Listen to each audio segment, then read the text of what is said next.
고린도후서 13장의 말씀을 한 절씩 교독하시고 마지막 절은 13절은 다 함께 합독하도록 하겠습니다. 제가 먼저 읽겠습니다. 내가 이제 세 번째 너에게 가리니 두세 증인의 입으로 말마다 확정하리라.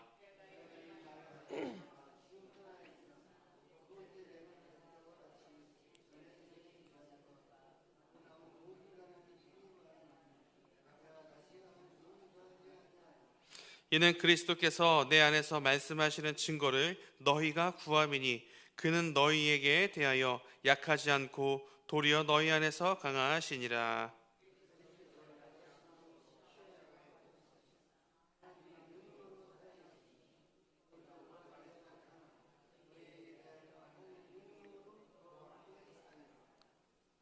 너희는 믿음 안에 있는가? 너희 자신을 시험하고 너희 자신을 확증하라. 예수 그리스도께서 너희 안에 계신 줄을 너희가 스스로 알지 못하느냐? 그렇지 않으면 너희는 버림받은 자니라.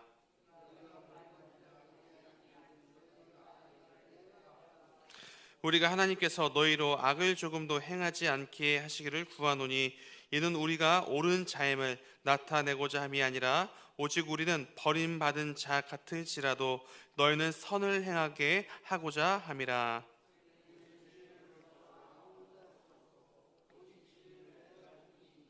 우리가 약할 때 너희가 강한 것을 기뻐하고 또 이것을 위하여 구하니 곧 너희가 온전하게 되는 것이라.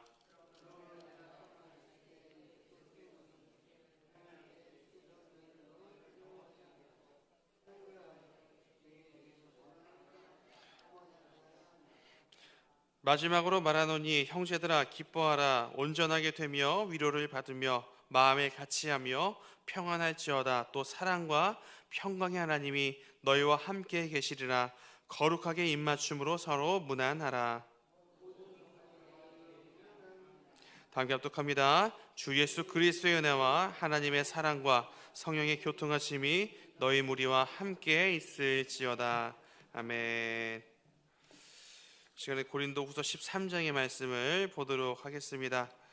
오늘 본문은 고린도 교회를 향한 이제 마지막 권면과 그리고 마지막 인사를 나누고 있습니다. 오늘 본문을 통해서 주님께서 어떤 사건과 메시지를 주시는지 이 시간 살펴보도록 하겠습니다. 첫 번째 질문입니다. 바울이 고린도 교회를 향해 단호하게 말한 이유는 무엇인가? 먼저 1절을 보면 바울의 굉장히 단호한 말투를, 그러니까 어투를 살펴볼 수가 있습니다. 제가 1절을 다시 한번 읽어드리겠습니다. 내가 이제 세 번째 너에게 가리니 두세 증인의 입으로 말마다 확정하리라. 아멘. 1절을 잘 보시면 바울이 이미 몇 번 고린도 교회를 방문했었죠? 몇 번을 했죠? 지금 세 번째 간다고 하니까 몇 번? 두 번. 그러니까 두 번 고린도 교회를 다녀왔다는 것을 알 수가 있습니다. 첫 번째 방문이 2차 전도 여행 때 다녀갔었죠. 그때 천막을 만들었었던 브리스길라와 아굴라 부부를 만나서 함께 살면서 그곳에서 복음을 전했습니다. 그래서 그때 고린도 교회가 세워지게 되죠. 첫 번째 방문은 뭘 전하기 위해서? 복음을 전하기 위해서 방문을 했습니다. 근데 두 번째는 성경에 자세히 기록이 되어 있지 않습니다. 학자들은 바울이 에베소에서 이제 사역을 할 때 배를 타고 급히 갔다가 다시 돌아왔다라고 이제 이렇게 보고 있습니다. 이 두 번째 방문 때 왜 방문을 했냐면 고린도 교회 안에서 도덕적인 타락과 그리고 분열이 있었죠. 그리고 바울이 어떻게 사도가 되냐, 이 문제를 해결하기 위해서 다녀왔다라고 보고 있습니다. 그래서 두 번째 방문이 왜 했어요? 도덕적인 타락과 분열, 그리고 바울의 사도권의 문제를 해결하기 위해서 방문을 했었고요. 이제 마지막으로 이제 세 번째 방문, 이제 본문으로 다시 돌아보겠습니다. 자, 두 번째 방문 때 이 고린도 교회 내부의 문제가 잘 해결되지 않은 것으로 보입니다. 1절을 보면은 이렇게 이야기하죠. 바울이 증인을 세워서 그들의 말을 듣고 내가 확증할 거야 라고 이야기를 합니다. 그러니까 지금 바울의 사도권을 놓고 계속해서 지금 시끄러운데 이 공동체를 흔드는 행위에 대해서 굉장히 단호하게 말을 하고 있습니다. 오늘 본문 2절을 보시면 이 2절에서도 동일하게 바울의 마음을 엿볼 수 있습니다. 우리 2절의 말씀을 다 함께 한번 읽어보겠습니다. 2절 시작. 내가 이미 말하였거니와 지금 떠나 있으나 두 번째 대면했을 때와 같이 전에 죄 지은 자들과 그 남은 모든 사람에게 미리 말하노니 내가 다시 가면 용서하지 아니하리라. 아멘. 여기 보시면 죄 지은 자 가운데 보이시나요? 이 죄 지은 자가 누구냐면 이제 거짓 소문으로 바울의 사도권을 흔든 사람들을 이야기를 하는 겁니다. 그러면 바울이 이처럼 단호하게 말한 이유가 뭘까요? 3절에서 힌트를 얻을 수 있는데요, 제가 3절을 읽어드리겠습니다. 이는 그리스도께서 내 안에서 말씀하시는 증거를 너희가 구함이니 그는 너희에게 대하여 약하지 않고 도리어 너희 안에서 강하시니라. 아멘. 여기 3절 보시면 맨 앞에 이는 이라고 되어 있는데 이게 왜냐하면 이라는 뜻입니다. 그러니까 왜냐하면을 넣어서 3절을 읽어보면 이렇게 읽어볼 수 있겠죠. 왜냐하면 그리스도께서 바울 안에서 말씀하시는 증거를 누가 찾으니? 너희가 찾으니, 이렇게 이야기를 하고 있습니다. 바울이 왜 지금 이렇게 말을 하고 있죠? 고린도 공동체 안에 어떻게 바울이 예수님의 제자냐, 어떻게 사도냐, 이렇게 의심하는 사람들이 많았기 때문입니다. 고린도 교회 안에서 바울을 의심하는 사람들은 대부분 이제 거짓을 말하는 자, 2절에서 거짓을 말하는 자, 이 사람들부터 이제 선동을 당했던 겁니다. 바울의 입장에서 얼마나 서운했을까요? 속상하고. 하나님의 은혜로 세워진 공동체가 이렇게 거짓을 말하는 사람들에게 속아서 바울을 의심하고 지금 이 공동체가 혼란스럽게 되었기 때문입니다. 그래서 바울은 이렇게 공동체를 흔드는 이 부분에 대해서 용서할 수가 없었습니다. 그래서 내가 다시 돌아가면 어떻게 하겠다? 용서하지 않겠다라는 이런 단호한 표현을 사용하고 있는 것이죠. 그러므로 바울이 단호하게 말한 이유는 거짓 선동을 당해서 바울의 사도성을 의심하는 사람들이 있었기 때문입니다. 두 번째 질문입니다. 그러면 이 바울의 단호함 속에서 발견할 수 있는 건 무엇인가? 바울이, 여러분 우리가 지금 고린도 전서나 후서 쭉 읽어보면 이제 몇 번이나 말을 했는데 이제 바울의 사도성을 가지고 계속해서 문제 삼는 사람들이 있었습니다. 몇 번이나 말했는데 고린도 교회가 혼란스러운 모습을 보고 이제 바울은 가만히 있을 수가 없었습니다. 그래서 결국 고린도 교회 공동체를 향해서 이렇게 단호하게 말을 한 건데, 그러면 이런 바울의 단호함 속에서 발견할 수 있는 하나의 굉장히 중요한 포인트가 있습니다. 그러니까 그게 뭘까요?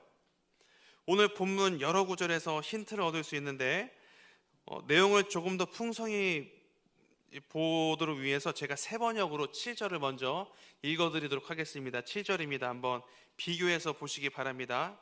7절입니다. 우리는 여러분이 악을 저지르지 않게 되기를 하나님께 기도합니다.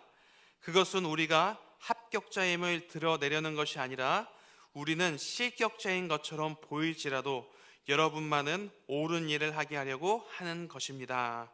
아멘. 지금 7절에서 바울이 이렇게 말을 하고 있죠. 여러분들이 악을 저지르지 않게 뭘 합니다? 기도합니다 라고 이야기하고 있습니다. 그러니까 거짓 선동을 당해서 거짓 선동을 당한 성도들을 위해서 뭘 하겠다는 거예요? 기도하겠다는 거죠. 여러분 이 장면에서 우리가 뭘 찾아볼 수 있냐면 바울이 오래 참고 있다는 것을 발견할 수가 있습니다. 자, 계속해서 9절을 세 번역으로 읽어드리겠습니다. 우리는 약하더라도 여러분이 강하면 그것으로 우리는 기뻐합니다. 우리는 여러분이 어떻게 되기를? 완전하게 되기를 기도합니다. 아멘. 여기서 바울이 어떤 마음을 볼 수 있습니까? 고린도 교회가 온전하게 되기를 바라는 그 마음을 우리가 엿볼 수가 있는 거죠. 자, 마지막 세 번째로 10절도 한번 볼까요? 10절도 제가 세 번역으로 읽어드리겠습니다. 내가 떠나 있는 동안에 이렇게 편지를 하는 것은 내가 가서 주님께서 주신 권한을 가지고 사건들을 처리할 때 너무 엄하게 대할 필요가 없게 하려는 것입니다. 이 권위는 여러분들을 넘어뜨리라고 주신 것이 아니라 세우라고 주신 것입니다. 아멘. 여러분 10절을 잘 보십시오. 나는 여러분들이 오해하는 것처럼 엄한 사람이 아니라 여러분들을 세우기 위해서 사도의 권위를 받았습니다 라고 이야기하고 있습니다. 그러면 종합해서 우리 바울의 마음을 잘 보시기 바랍니다. 지금 어떻게 해서든지 고린도 교회가 거짓 선동을 당한 것으로부터 벗어나서 공동체가 온전히 세워지고 그리고 관계가 회복되기를 바라고 있습니다. 여러분, 이렇게 단호한 바울에게 우리가 7절과 9절과 10절을 읽었는데 이 세 절을 통해서 발견할 수 있는 지점이 뭡니까? 교회를 구성하고 있는 성도들이 스스로를 돌아보게 하고 진리 안에서 회복되기를 바라고 있습니다. 그러니까 죄악에 대해서는 굉장히 단호하지만 사람에 대해서는 유연한 모습을 보여주고 있습니다. 바울은 교회 공동체를 흔드는 행위에 대해서만큼은 굉장히 단호했습니다.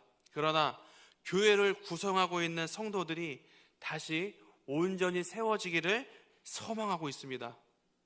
그러므로 바울의 단호함 속에서 우리가 뭘 발견할 수 있어요? 사람에 대한 유연함을 발견할 수가 있습니다. 그러면 우리가 오늘 본문을 갖고 어떻게 살아가야 될까요? 우리 이 시간에 두 가지를 살펴봤습니다. 첫 번째, 바울이 단호하게 말한 이유가 뭐였어요? 거짓 선동을 당해서 바울의 사도성을 의심하는 사람들이 있었기 때문에. 두 번째, 바울의 단호함 속에서 발견할 수 있는 건 사람에 대한 유연함을 발견할 수 있었습니다. 오늘 본문에서 바울은 이 죄의 문제에서만큼은 굉장히 단호하지만 사람에 대해서 유연한 그런 마음을 가졌었던 이 바울의 이야기를 살펴봤습니다. 당시 고린도 교회 성도들 대부분이 이런 거짓 선동에 의해서 바울이 정말 예수님의 제자인가? 라는 의구심을 품었습니다. 그런데 오늘 본문에 기록된 바울의 모습을 여러분 잘 묵상해 보시기 바랍니다. 바울은 진짜 예수님의 제자가 맞는 것처럼 보입니다. 왜 그렇죠? 바울의 참된 스승이신 예수님도 죄악에 대해서는 단호하셨지만 사람에 대해서만큼은 굉장히 유연하게 대해 주셨기 때문입니다. 우리 잠깐 신약 성경으로 가서 예수님의 공생애를 한번 떠올려 보셨으면 좋겠습니다. 예수님은 더러운 것들, 그러니까 이 죄의 문제에서만큼은 절대 타협하지 않으셨습니다. 그런데 반대로 죄인과 창녀 그리고 강도들을 대할 때 어떻게 하셨죠? 배척하셨나요? 다른 사람들은 다 배척해도 주님만큼은 굉장히 유연하게 대해 주셨습니다. 살다 보면 사람을 대할 때 어떤 태도를 취해야 될지 혼란스러운 때가 있습니다. 죄를 보면 무조건 책망해야 되는가? 아니면 사람의 연약함을 보면 다 품어줘야 되는 것인가? 이런 부분들이 있습니다. 그래서 인간관계가 참 어려운 것 같습니다. 특별히 교회 안에서 더 그렇죠. 신앙생활 하다 보면 타인에 대해서 굉장히 엄격한 사람들을 볼 수 있습니다. 그런데 이상하게만큼 자신한테는 매우 관대합니다. 왜 그렇죠? 이런 경우에는 자기 중심적인 생각으로 모든 상황을 해석할 때 이런 일들이 일어나는 것이죠. 여러분, 타인과 의견이 다를 때도 있습니다. 그리고 누군가 나의 기준에, 나의 이 눈높이에 맞지 않을 때도 있습니다. 그리고요, 어떤 때는 바울처럼 이렇게 오해를 받을 수도 있습니다. 그때마다 자기 중심적인 생각으로 해석하면 절대 우리는 사람에 대해서 유연하게 대할 수가 없습니다. 우리는 오늘 본문 앞에서 고민해 봐야 됩니다.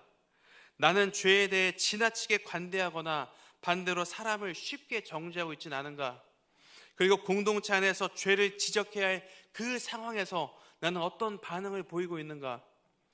마지막으로 내가 품어야 할 사람은 누구이며 기다려야 할 사람은 누구인가? 우리 이 부분에 대해서 고민할 수 있어야 됩니다. 오늘 새벽 주님은 우리에게 너무나 소중한 말씀을 주셨고, 그리고 죄악에 대해서, 그리고 사람에 대해서 어떻게 해야 되는지 바른 길을 보여주셨습니다. 죄의 문제에서만큼은 단호하고, 그리고 사람에 대해서만큼은 우리는 유연해야 합니다.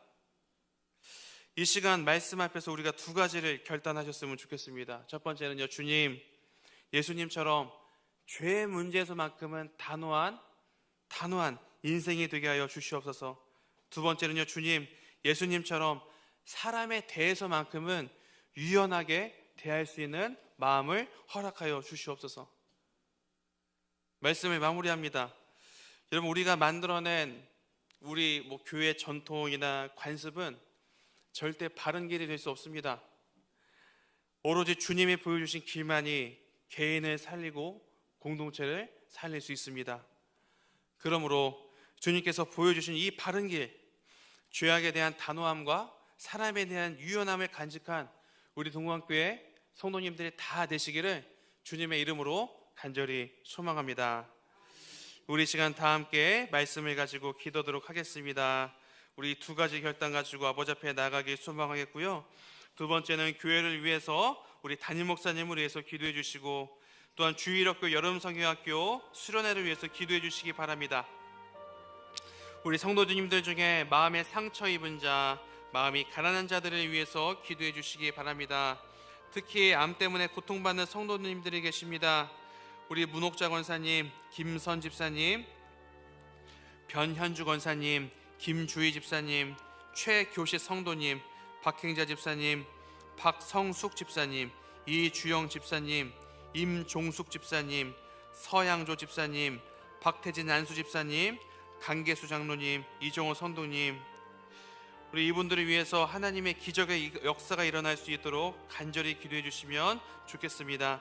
우리 시간 다 함께 주여 한번 외치시고 우리 통성으로 기도하시고 돌아가시도록 하겠습니다. 우리 다 함께 기도하겠습니다.